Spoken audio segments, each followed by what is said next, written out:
ขอโทษขออภัยเด้อรักษาพุทธพงศ์ว่าสั่น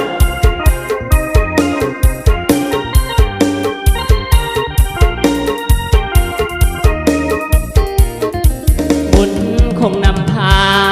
ให้อายมาพบน้องอานงมาพบสาวคนสมหงน้องสมยงคืองามเทลาอายได้มาเห็นหัวใจเต้น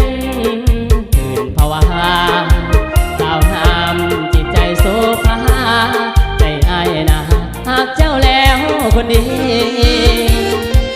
อายอยากขอถามว่าคนงามมีแฟนแล้วบ่ถ้ายังอายอยากจะขอเป็นแฟนได้บ่หับอายบ่ล่ะหากน้องเต็มใจอายสิได้ติดต่อโทรหาหัวใจยกให้เลยนะว่าน้องแก้วตาหับอายแน่เด้อโอนสมหงสาวงามสมคำหรือสาคงเป็นบุญวาสนาให้อายมาพบน้องคนนี้สาวที่แดนใดจะงามเท่าสาวที่นี้ทรงเป็นกุล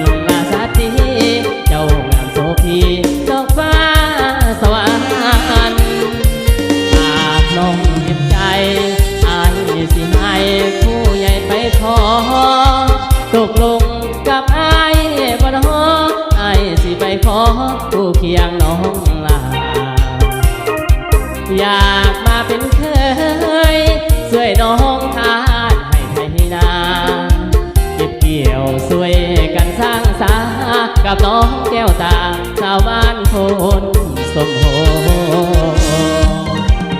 เชื่อ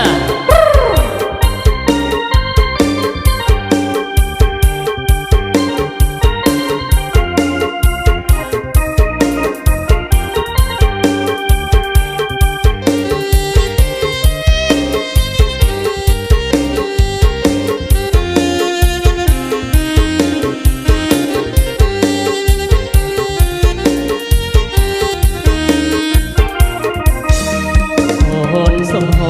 งสาวงามสมคำหรือสาคงเป็นบุญวาสนาให้อายมา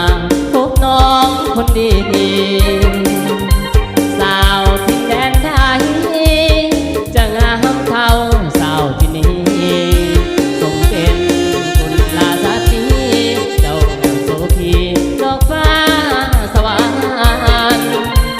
หากน้องเต็มใจอายสิให้ผู้ใหญ่ไปขอตกลงกับอายบ่น้ออายสิไปขอ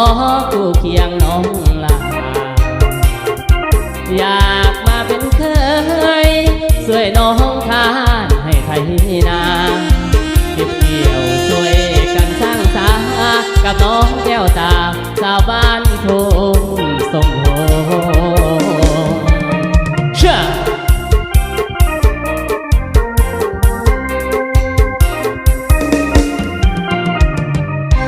จบไปพี่น้องจบไป